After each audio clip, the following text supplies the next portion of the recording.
I'm Mahnoor Suhail, psychologist at Lean Dreams Weight Loss, and I'm with. I'm Brenda. I'm the registered dietitian at Link Dreams.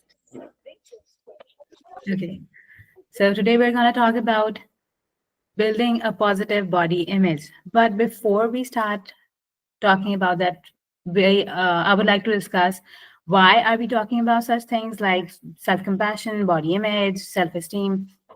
So let me tell you that we do not just want you to focus on your weight loss journey, but we want to make sure that you are having a positive and healthier mindset towards your goals. So, although you can reach your goals with a negative mindset too, but the process would look completely different. Like, let me give you an example. So, think of yourself as a student with who has been given two assignments, one by a teacher whom you really like and the other by a teacher you don't really connect well with. So although you're going to complete both those assignments, but at the same time you're going to put in a lot more effort in the assignment that is by your favorite teacher, and the other assignment you're just going to do it for the sake of doing it. So it wouldn't be your best work, and you would not go an extra mile for that. In the same way, we want to make sure that when you're working on your goals, you are working with a positive mindset, and you are not just dreading the process but also enjoying it, and have mental well-being along with physical well-being. Now let's talk about the topic. So, what is body image? Body image is basically how you perceive yourself, your physical self, how you think about it, and how you feel about your body. So, it also includes how other people are perceiving you, and it can be negative as well as positive. Thank you so much, Brenda. Can you please move on? Okay, so there are different factors that affect our body image. There are so many factors that affect it that you cannot even enlist here, but to make sure that we cover the main topics, we have included social media and culture, which we cannot deny. Before social media we had media and print media, and we see unrealistic images every single day that is extremely impacting on our body image. We start comparing ourselves and we start feeling bad about ourselves because of those unrealistic images. And our friends and family's opinions, they matter a lot. They really impact how we perceive our own selves. When we have a family member who's really critical about physical appearances, or talks harshly about other people and how they appear, it's gonna instill some kind of an impact on you as well. And we have our own personal self-esteem, so that really impacts your own perception about your body as well. Then there's physical and mental health. So mental health has been severely associated with a negative body image. Like if you have negative body image, that impacts your mental health, and vice versa. And your experiences, both positive and negative, also shape your body image. So if you have some positive role models around you, you have some good examples around you, it's going to shape up your body image in a positive manner. Whereas if you have been bullied, if you have been criticized, if you have faced abuse or trauma or anything like that, it's going to impact your body image in a negative way.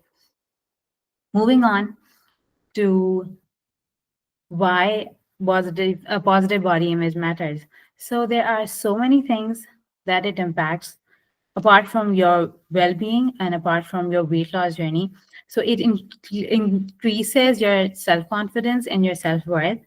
It also helps with emotional well-being and mental health, just like I talked before. And it also encourages healthier and sustainable weight loss habits. So just like I talked before, like if you have a negative body image, you're gonna you're gonna indulge in unhealthy behaviors. You're gonna indulge in behaviors that are not really that do not work for yourself in the long run, like really restrictive, highly restrictive diets, or even taking laxatives or things like that, which are, although they might give you short-term results, or they might cause that weight loss that you're working towards, but they're not healthy, they're not good for you. And it also impacts your health in either a negative or a positive way. If you have a positive body image, you're going to obviously work on more better out. You're obviously going to focus on healthier things, and you're going to lead to a better health rather than not, working towards your goals in a positive way. Moving on to what can we do to build a positive body image. So there are so many things we can do. First, something we got to work on, how we should be living our lives. We shouldn't be miserable. Okay, so acknowledge those thoughts, accept that they exist, and then start working towards them, towards betterment. Number one is cognitive restructuring, which is a very common technique we use in psychotherapy. So we take a negative thought, whatever it may be, that I don't look good or I just hate the way I look, things like that, and really think of the evidence you have related to that thought. Like, how is that thought correct? Give yourself evidence. You won't find any. And then change that and challenge that negative thought into a positive one. And think of how you can respond to yourself in a more positive way. And secondly, you can focus on your body's functionality rather than appearance. So instead of thinking of your body in terms of how it looks like, think of it as a thinking, heart beating, uh, you know, blood pumping, and a disease fighting miracle machine rather than just thinking how it looks like. And number three is gradual exposure to body image related fears. So body image related fears could look like you're wearing certain kind of clothes or certain colors and avoiding certain situations. It could be anything, and you need to start working towards betterment by working on those fears. You could literally, if your closet is filled with black clothes, not because you love the color black, but because you think that you look slimmer in that color, then shifting that to wearing more colorful clothes, that would be, an exposure to your body image related fear. And then media literacy is really important. So we need to acknowledge that we are real human beings with different kind of bodies, and the images that are portrayed on media, on social media, are not real. And this really helps with consuming media and social media content in a more positive light, and while acknowledging who you are and how you are. Then number five is engage in activities that make you feel good in your body. So it could be any activity like playing with your children or doing yoga or anything that makes you feel good. Now, lastly, I would like to talk about the fact that body image is not a fluid thing. It's like a process. So it's not always going to remain same. So you got to embrace that journey, and you got to make sure that you are not beating yourself up for not feeling positive all the time about your body, because this isn't going to happen. There would be times when you're not really positive, you're not really feeling good about it, but we need to make sure that we bounce back towards being more positive rather than to continue disliking ourselves or hating ourselves, because that's not the way out. You need to make sure that you're reaching your goals with a positive mindset. Next, please.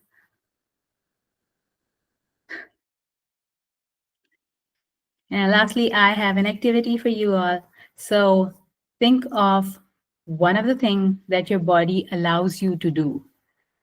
We're not talking about your appearances, we're talking about the functionality, the things that your body does.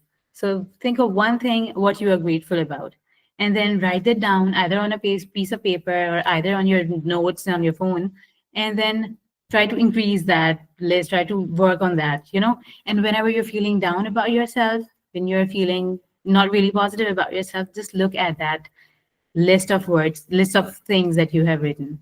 That would really help you appreciate your body for what it does rather than how it looks like. That was all about my topic. Thank you so much.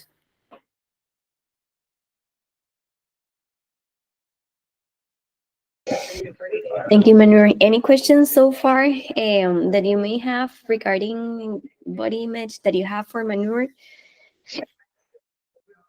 If not, we can leave it at last if nobody has any so far. Okay. We're going to talk about healthy snacks. Mm, this is a very common topic that people have, or that they question themselves with. If first, if they should be having a snack, if they what can they be eating. So a healthy snack can be beneficial. However, it's not always necessary. So a healthy snack is always going to provide energy between meals. It's going to prevent overeating, and it's going to support the metabolism and weight management. But do you really need a snack? For you to determine if you need a snack, I always recommend answering the first two questions. Do you need a snack maybe in between breakfast and lunch, or lunch and dinner, because you're getting to the next meal hungry? If you say yes, then a healthy snack is always going to be recommended. Or do you feel like an energy dip in the middle of the morning or in the middle of the afternoon? If you do, it's always a recommended snack. Now, if you tell me I eat breakfast and then my hours are so close between breakfast and lunch, do you really need a snack? If you're not hungry, if you don't have that energy dip, you can always skip it and maybe put a snack in the afternoon. um there's this common conception that you have to eat 5 times a day, but remember that everyone has their own needs, whether they're taking medication, their current habits, their work, everything. So it's not just a recommended, okay, 5 times a day. We really need to take a look of how are your energy, if your medication is all right, or anything else that is going to help you determine if you need those snacks. And always think about the end goal. Are you doing this because you need to stay full for the rest of the day to prevent overeating? This is going to help you with determining if you need a healthy snack. Now, how can you build a healthy snack? I always recommend including at least two of the food groups that you see here. So protein are going to help increase your fullness level. They take longer to digest in your stomach. So that is why it's always a good idea to include them. They're going to support muscle mass, and since protein takes a little bit more to digest, or it's a little bit tougher to digest, it can boost your metabolism. Carbs, especially those that are rich in fiber is also going to take longer to digest, and the carbs are going to provide you with energy. And fats also take longer to digest, and they're going to provide essential vitamins like A, D, E, and K. So I always recommend to have at least two out of these three. So, for example, you can always have popcorn. As long as it's natural, popcorn is a very high fiber carb. So, popcorn, and you can have, for example, almonds. So, you have the carb and the fat. Or you can have, for example, some hard boiled eggs with a couple of avocados. So, you have the protein and the fat. So, always just make sure that you are linking one to the other. Most people just have carbs as their snack, and it's not that they're bad. However, even fiber rich carbs, they can create the ones that are going to create the most glucose spike are going to be simple carbs, so cookies, sugars, and all of that. But still, since carbs provide energy and they create an insulin spike, we want that to be as stable as possible. And by the best two ways for you to have stable glucose levels are through fiber and fat. So always, whenever you're going to have a carb, just have protein and fat. So again, you can have two, or you can have all of them together, but I always recommend having two out of these three food groups whenever you are building a healthy snack. Always focus on having nutrient dense snacks. That's why we always try to promote on less processed foods. Processed foods tend to be low in fiber, low in nutrients, high in sugar, and they're going to provide empty calories. And we want the other way around. We want things that are going to be high in nutrients, high in protein, high in fiber, and that with every bite that you take, not only it provides the essential calories and macros, but that it's also going to nurture you. So there are several things that you can do. For example, one of my favorites is fruit with nut butter. You can have any nut butter if you want. I always do recommend having it as natural as possible without any added salt, sugar, or oils. So whenever you check the ingredients list, just make sure that it's like, if it's almond butter, just make sure that it's just almonds, or peanut butter, just peanuts. Just make sure that it's just one ingredient whenever you're having the nut butter. There we have like the carb and we have the fat. Another option would be Greek yogurt and berries. So the Greek yogurt is going to be the protein, and the berries are going to be the fruit. or the carb. And then the other one is veggies and hummus. So veggies are going to be kind of like the high fiber carb, but their carb intake is very, very low. And the hummus is going to be a very complete one. It's going to have carbs, proteins, and fat all at once. So that's going to also be another great option for you to have. Um, One of the things that I also recommend thinking is for who the snacks are. I know that there are some parents that may have kids, and one of the things that they normally do is that they make the snacks and they snack based on what they're giving their kids. So if that is one of the things that you are that is for you, like you're making the snacks for your kids, always make sure to promote a healthy one. There's several things that you can do. I always do recommend having a fun presentation, and if you can involve the kids in the kitchen, that's always going to be great, because then they can start like having like that love for the food. There are several things that you can do. One of the things that you can do are like fruit kebabs. So you just grab the fruit and then you just put them into sticks, or you can also grab like the cookie cutters and cut like the fruit into different shapes, and that's going to be another fun way for them to have it.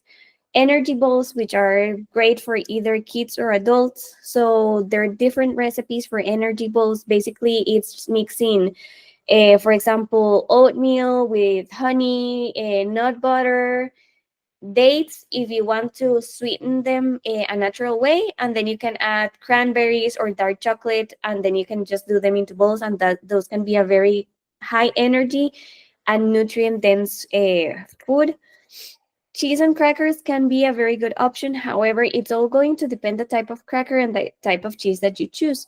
I always recommend going for whole grain crackers. They're going to provide more fiber, more nutrients, and the cheese, try to go for a lower fat version so that it doesn't pile on the calories. So for example, cottage cheese or low fat mozzarella, low fat cheddar cheese, those are great options. Or the other one, just like the veggie sticks, you can always do like a yogurt dip, a Greek yogurt dip. So there you're going to have like the crunchy snack from the vegetables, and in the yogurt dip you're going to have like the protein, and then you can add like spices like dill or lemon and garlic, and have like a very flavorful dip. Now, there are four tips that I have for you for making healthy snacks. The first one is watching portion sizes. Just be careful with the fine line between another big meal and a snack. So a snack should be a little bit smaller than a bigger meal, because it's just for you to be able to reach the next meal. So, for example, a yogurt parfait, it can be both a breakfast and a snack. It's just going to depend the portions that you're making them. So if you're going to make a snack, strive for a smaller portion, and then if you're going for a breakfast, you can do a larger one. The other one is be careful with mindless snacking. I always recommend whenever you're going to snack to be sitting down, so that you can pay attention. Whether you're having like the popcorn and that's something that you like, that's fine. But then make sure that you portion it out, have it there, and then just snack while you're paying attention to it, instead of just eating it while you're going everywhere. That's why whenever you go to the movies, you end up having like a entire bucket of popcorn, because you're not really paying attention to your fullness levels. You're paying attention to the movie. So in the end, you realize that you're in the last popcorn, and you're like, when did this happen? Because you're not really paying attention to what is going on. So whenever you're having a snack or any type of meal, just make sure that you're sitting down. Make sure to combine the macros, like I said, 2 out of 3. So either a protein, a high fiber carb, or a healthy fat. And the other one, make sure to have the list of the healthy snacks that you have. The more that you can have written down, the easier it will be when it comes a time of emergency, or where you're busy, or when you don't have a lot of time to think. It's better to go to that list and just read it, instead of having to think what you're going to have. The less decisions that you can give yourself in time of emergency, the more likely you can stay on plan.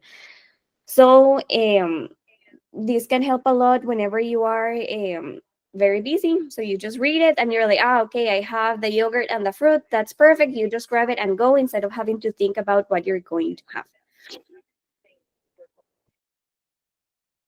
I don't know if you have any questions or anything you guys would like to talk to about.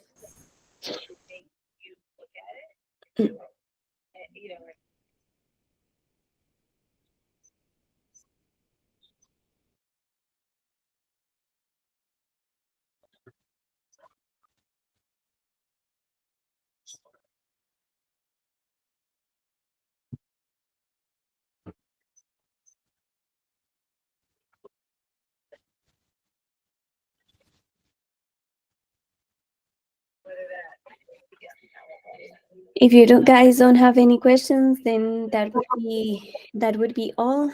And in case you ever have a topic that you would like for us to go over, just send us an email. We would be more than happy to give you the topics that are more most aligned to you.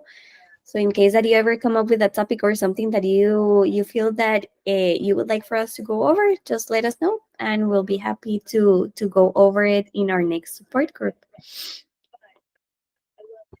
Thank you so much for taking the time to attend to our super group, and stay tuned for the coming ones. Thank you so much.